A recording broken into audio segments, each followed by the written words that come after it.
ونعوذ بالله من شرور أنفسنا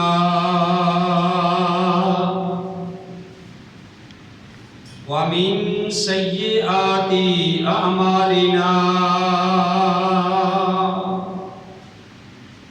من يهده الله فلا مضل له ومن يضلل فلا هادي له وأشهد أن لا إله إلا الله وحده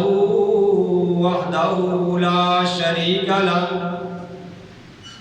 وأشهد أن محمدا عبده ورسوله يا أيها الذين آمنوا اتقوا الله حق تقاته ولا تموتن إلا وأنتم مسلمون يا أيها الناس اتقوا ربكم الذي خلقكم من نفس واحدة وخلق منها زوجها وبث منهما رجالا كثيرا ونساء واتقوا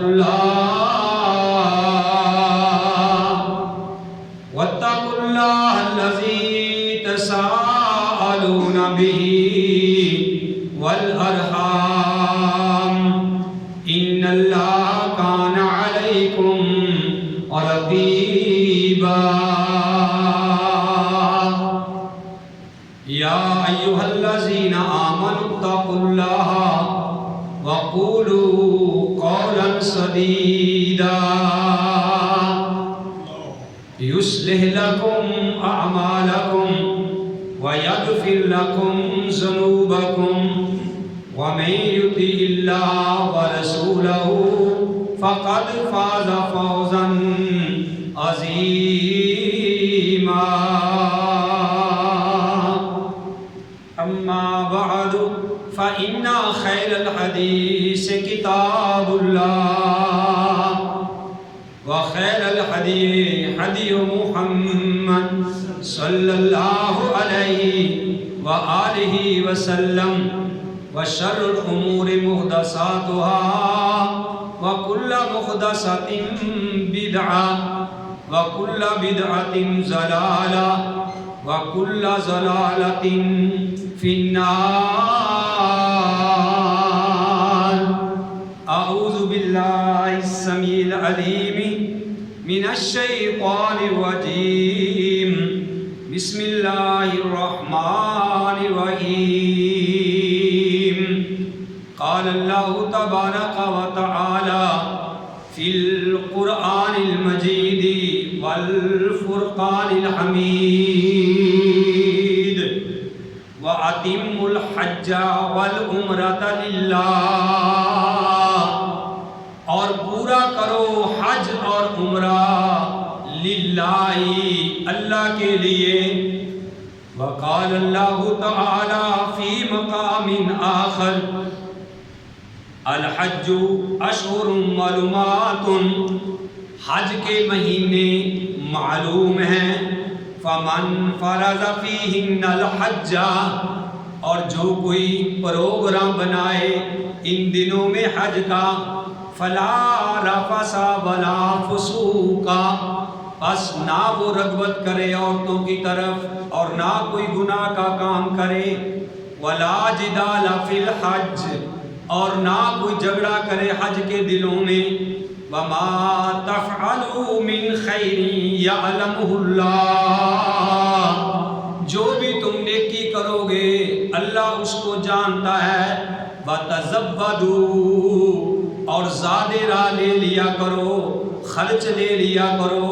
فإن خیر زاد التقوی، اور سب سے بہتر زادِ راہ، سب سے بہتر زادِ راہ تقوی ہے، پرہیزگاری ہے، لوگوں کے سامنے ہاتھ پھیلانا نہیں.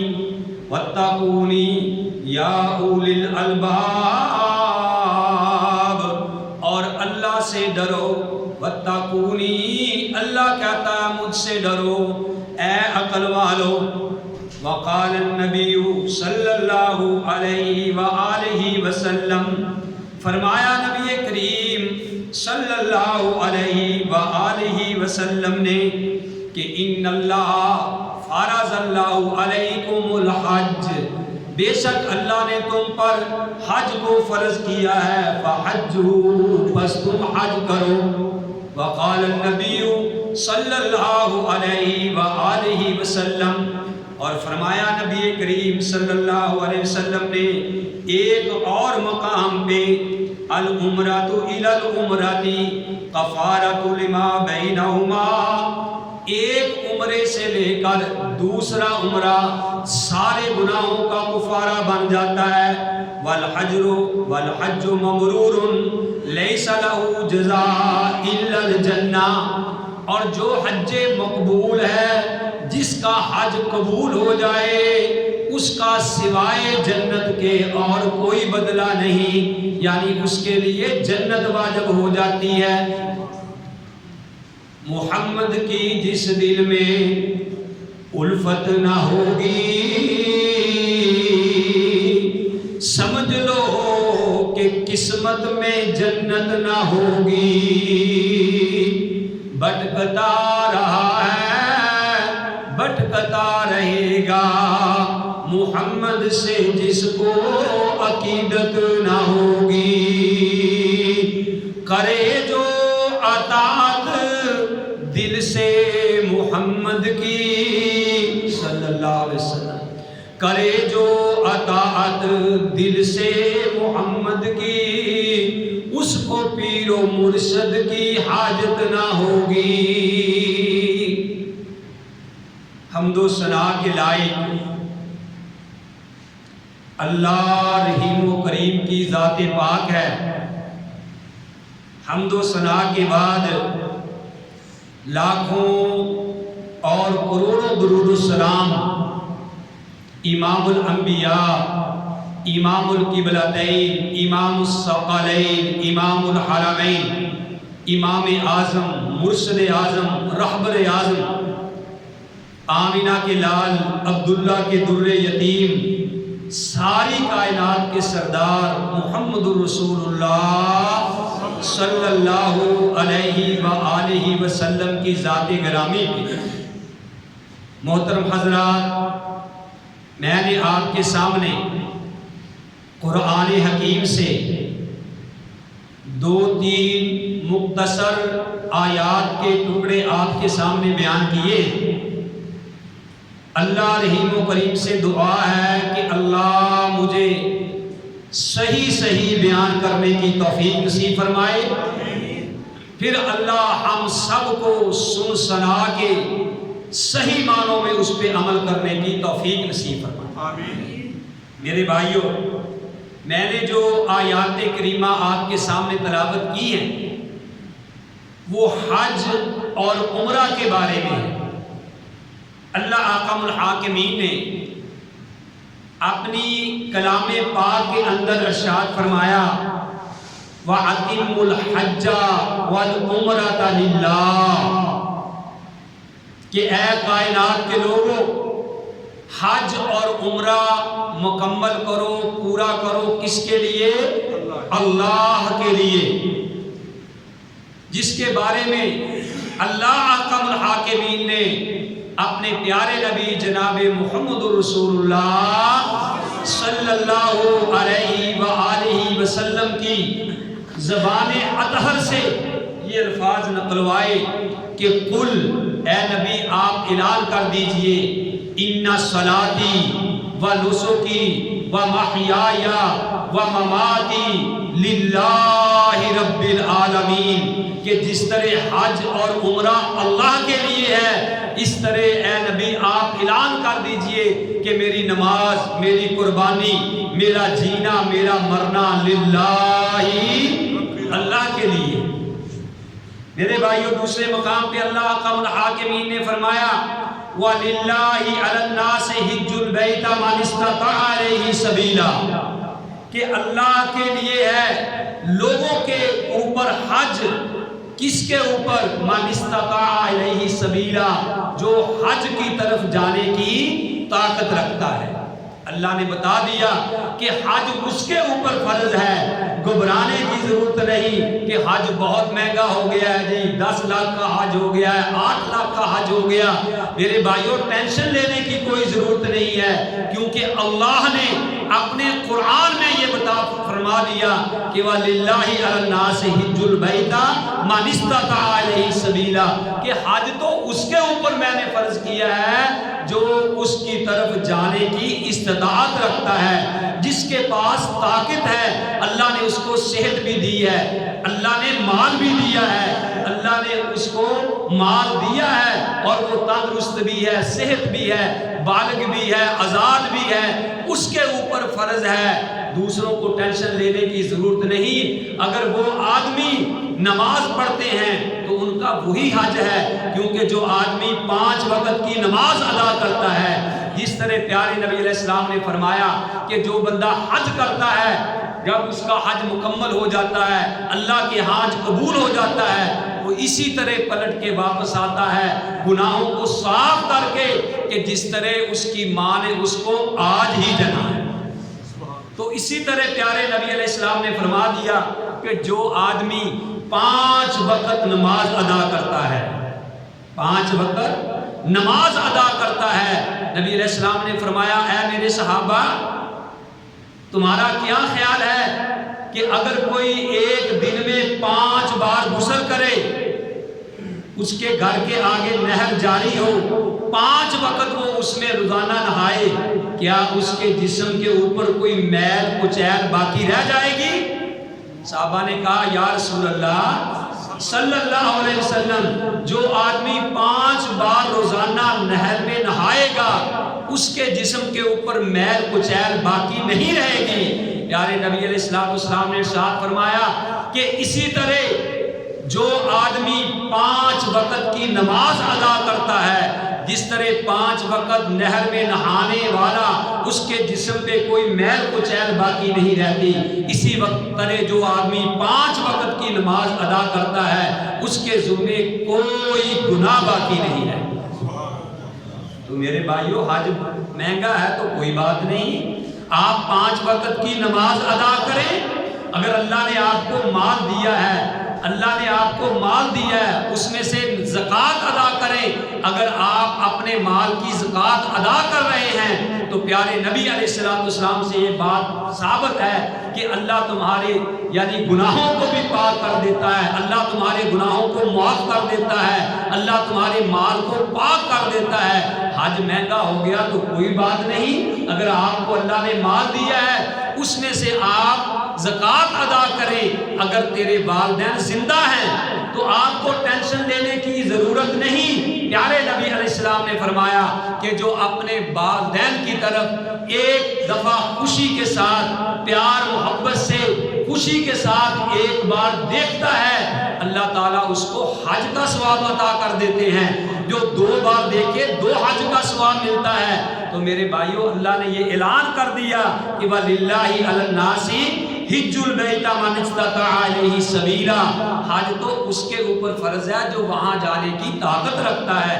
اللہ تعالیٰ سے دعا ہے کہ اللہ تعالیٰ ہم سب کو بیت اللہ کا حج نصیب فرمائے۔ آمین۔ تو میرے بھائیو آگے اللہ حکم الحاکمین نے فرما دیا، پیارے نبی علیہ السلام نے فرما دیا۔ اب ذرا غور کیجئے کہ ہم حج کا لفظ استعمال کرتے ہیں، لیکن ہمیں یہ پتہ ہونا چاہیے کہ بھئی جو حج ہے اس کا معنی کیا ہے، حج کی تعریف کیا ہے، اس کی ڈیفینیشن کیا ہے، ہمیں اس بات کا علم ہونا چاہیے۔ یہ بات ذرا غور سے سنیے میرے بھائیوں، میں آپ کے سینوں میں، آپ کے دلوں میں، دماغ میں یہ بات اتارنا چاہتا ہوں تاکہ آپ کو کم از کم پتہ چلے، اللہ تعالیٰ آپ کو دین کی سمجھ عطا فرما دے۔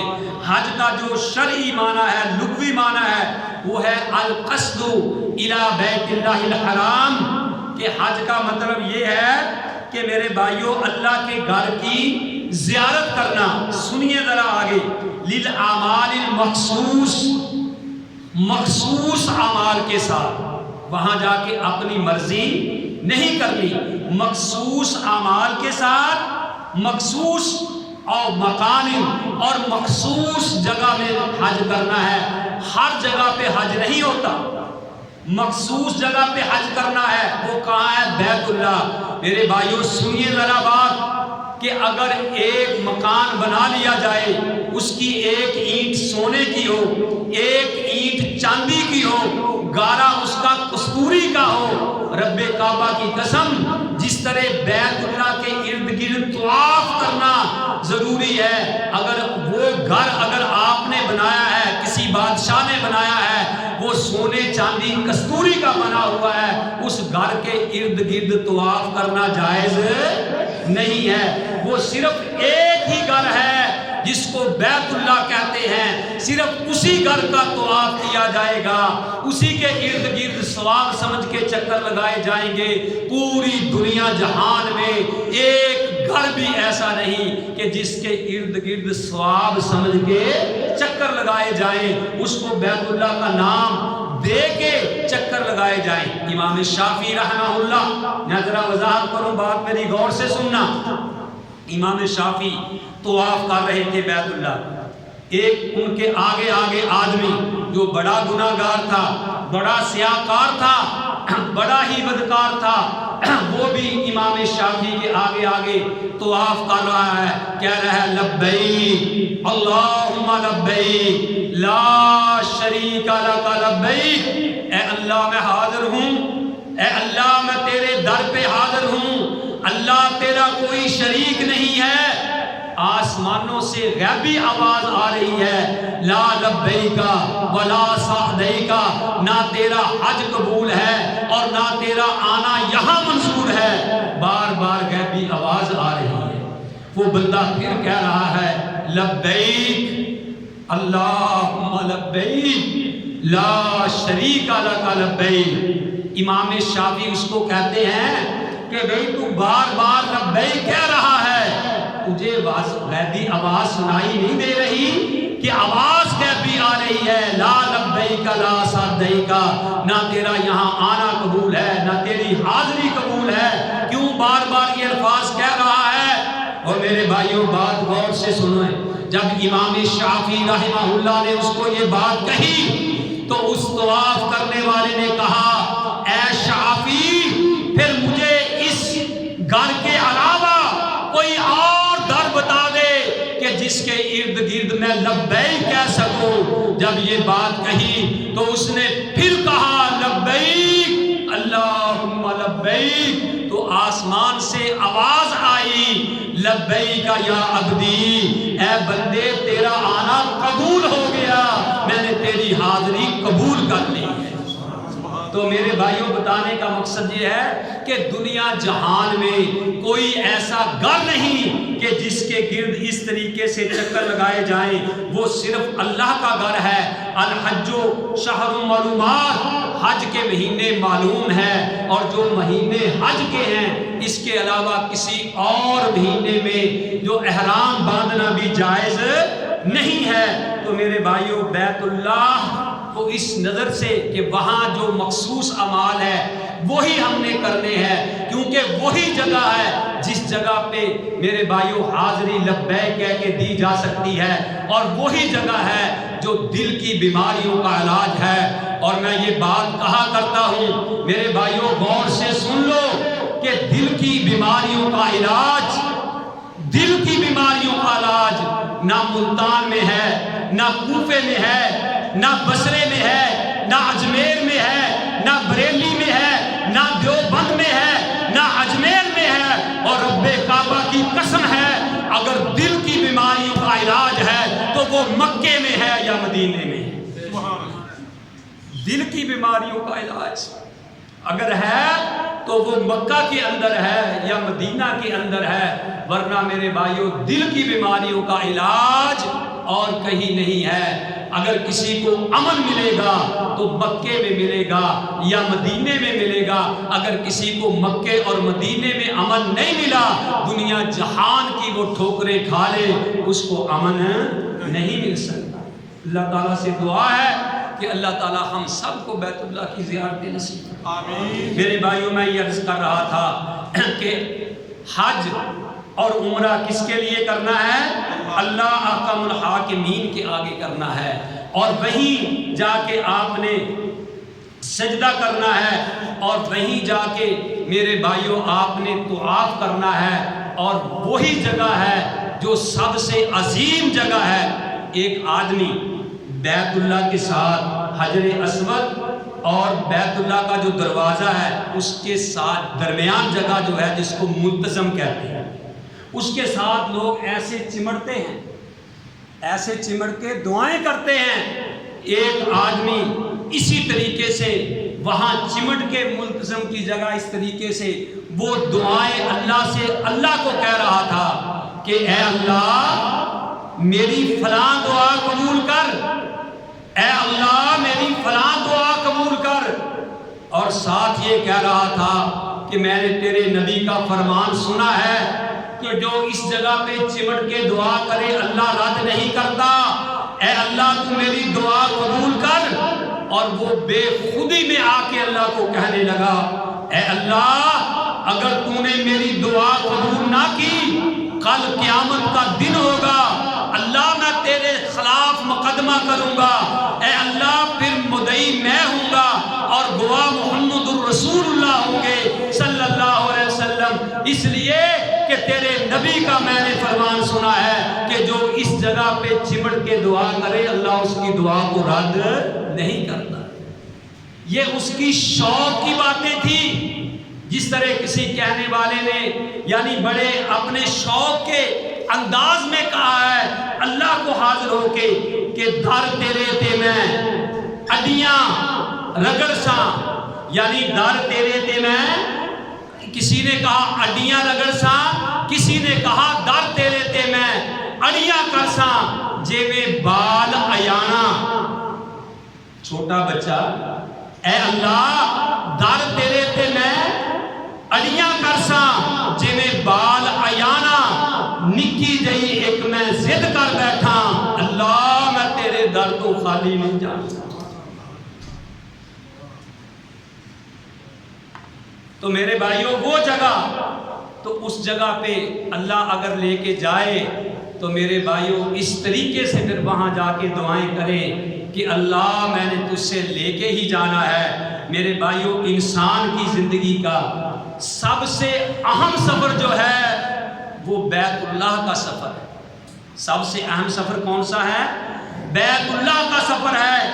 اگرچہ اس مبارک سفر میں بڑی تھکاوٹ ہوتی ہے، لیکن بیت اللہ کی زیارت کو دیکھ کر، بیت اللہ کی زیارت کر کے، میرے بھائیوں مسجد نبوی کی زیارت کر کے یہ ساری تھکاوٹیں بندے کی اتر جاتی ہیں۔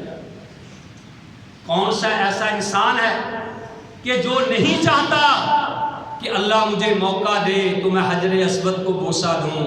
اور بھائیوں کون سے ایسے ہونٹ ہیں جو نہیں چاہتے، اور کون سے ایسے قدم ہیں جو نہیں چاہتے کہ میں بیت اللہ کا طواف کروں؟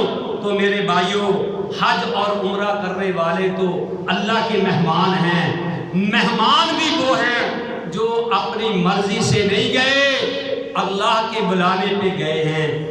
یہ حاجی اللہ کے مہمان ہیں، اللہ ان کا جو ہے وہ میزبان ہے۔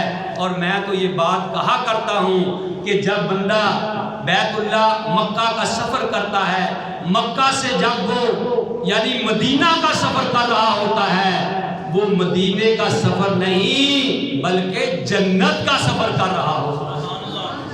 میں نہیں کہتا، امام کائنات علیہ السلام کی اطہر زبان سے یہ الفاظ نکلے ہوئے ہیں۔ میں نہیں کہتا، امام کائنات علیہ السلام نے فرمایا ما بین بیتی و منبری روضۃ من ریاض الجنہ، کہ میرے گھر اور میرے منبر کے درمیان جو جگہ ہے وہ جنت کے باغوں میں سے ایک باغ ہے۔ ما بین بیتی و منبری روضۃ من ریاض الجنہ، کہ میرے گھر اور میرے منبر کے درمیان جو جگہ ہے وہ جنت کے باغوں میں سے ایک باغ ہے۔ میرے اللہ ہم گناہ گار ہی صحیح، اللہ ہم سیاہ کار ہی صحیح، اللہ ہم غریب ہی صحیح، اللہ ہمارے پاس اتنی دولت نہیں، لیکن تو ان اللہ علی کل شیء قدیر ہے۔ تو کہتا ہے کن ہو جا فیکون، وہ چیز ہو جاتی ہے۔ اللہ ہم سب کو جتنے بھی یہاں بیٹھے ہیں، جہاں تک میری آواز پہنچ رہی ہے، اللہ ہمیں بھی جنت کے باغوں میں سے جو ایک باغ ہے وہاں نوافل ادا کرنے کی توفیق نصیب۔ آمین۔ اور پھر میرے بھائیوں، وہاں احرام کی حالت میں وہاں توحید کی بندے کو سمجھ آتی ہے۔ جب بندہ کہتا ہے کہ لبیک اللہم لبیک لا شریک لک لبیک، اے اللہ میں حاضر ہوں، اللہ میں تیری محبت کے لیے حاضر ہوں، اللہ میں تیری محبت کے لیے حاضر ہوں، لا شریک لک، تیرا کوئی بھی شریک نہیں ہے، تیرا کوئی بھی شریک نہیں ہے۔ میرے بھائیو، اللہ کو یہ بات اتنی پسند آتی ہے، آپ نے وضو کیا، وضو کر کے آپ سنت کے مطابق وضو کر کے آپ کہیں اشہد ان لا الہ الا اللہ وحدہ لا شریک لہ واشہد ان محمدا عبدہ ورسولہ۔ امام کائنات علیہ السلام نے فرمایا جو وضو کر کے یہ بات کہے کہ اشہد ان لا الہ الا اللہ، اللہ میں اس بات کی گواہی دیتا ہوں کہ تیرے سوا کوئی الہ نہیں ہے، اے اللہ تیرا کوئی شریک نہیں ہے، میں اس بات کی گواہی دیتا ہوں، جو یہ دعا پڑھے امام کائنات علیہ السلام نے فرمایا کہ اس کے لیے جنت کے 8 دروازے کھل جاتے ہیں۔ تو تلبیہ پیارے نبی علیہ السلام نے بلند آواز کہنے کا حکم دیا ہے۔ نبی علیہ السلام نے فرمایا کہ مجھے جبریل نے آ کے کہا ہے کہ تلبیہ جو ہے وہ بلند آواز سے کہا کرو۔ صحابہ اتنی بلند آواز سے تلبیہ کہتے کہ ان کے گلے بیٹھ جایا کرتے تھے۔ اور بلند آواز سے تلبیہ کہنے میں حکمت کیا ہے؟ امام کائنات نے فرمایا کہ جب تم تلبیہ بلند آواز سے کہتے ہو کہ جہاں جہاں تک تمہاری آواز پہنچے گی، جو درخت، جو شجر، جو حجر، جو پتھر آپ کا تلبیہ سنیں گے، کل قیامت والے دن آپ کے حق میں وہ گواہی دیں گے کہ اللہ ہم نے سنا ہے کہ یہ کہتا تھا لبیک اللہم لبیک لا شریک لک لبیک۔ اسی لیے آمنہ کے لال نے فرمایا کہ جس کا من کانا آخر کلامہ لا الہ الا اللہ دخل الجنہ، کہ جس کا آخری کلام لا الہ الا اللہ ہوا تو وہ جنت میں داخل ہوگا۔ میدان عرفات کے اندر اونٹنی پہ سوار ایک صحابی تلبیہ پڑھ رہا تھا، لبیک اللہم لبیک لا شریک لک لبیک، تلبیہ پڑھ رہا تھا۔ اونٹنی کا پاؤں یعنی ایک نیچے کوئی ٹویا وغیرہ تھا، اس میں اونٹنی کا پاؤں یعنی پھنسا اور وہ صحابی رسول اونٹنی سے نیچے گرے، گردن کا منکا ٹوٹا اور ان کی جان نکل گئی۔ امام کائنات علیہ السلام نے فرمایا اے میرے صحابہ اس کو اسی طریقے سے دفنا دو، کل قیامت کا جب یہ دن ہوگا تو یہ قبر سے لبیک کہتا ہوا ہی اٹھے۔ رضی اللہ تعالی عنہ۔ میں یہ بھائیوں بتا رہا تھا کہ اللہ سے دعا کرو کہ جو بھائی گئے ہیں اللہ ان کے حج قبول کرے، وہ جو نہیں گئے آئندہ سال اللہ احکم الحاکمین ان کو بیت اللہ کی زیارت نصیب فرمائے۔ تو میرے بھائیوں ہمیں چاہیے کہ اگر حج کی اللہ توفیق دے، عمرے کی اللہ توفیق دے تو ہمارے اندر توحید کی سمجھ بھی ہمیں آنی چاہیے۔ اگر بندہ بیت اللہ کا حج کر کے مشرک ہی رہا، اگر بیت اللہ کا حج کر کے میرے بھائیوں وہ غیر اللہ کے در پہ ہی جا کے جھکتا رہا، جس کو بیت اللہ میں سکون نہیں آیا دنیا جہان میں اس کو سکون نہیں مل سکتا۔ اللہ نے کہہ دیا وَأَتِمُّ الْحَجَّ وَالْعُمْرَةَ لِلَّهِ، حج اور عمرہ کس کے لیے کرنا ہے؟ اللہ کے لیے۔ اور ہماری عبادات، ہماری جتنی نیکیاں ہیں، رکوع و سجود کس کے لیے ہونے چاہیے؟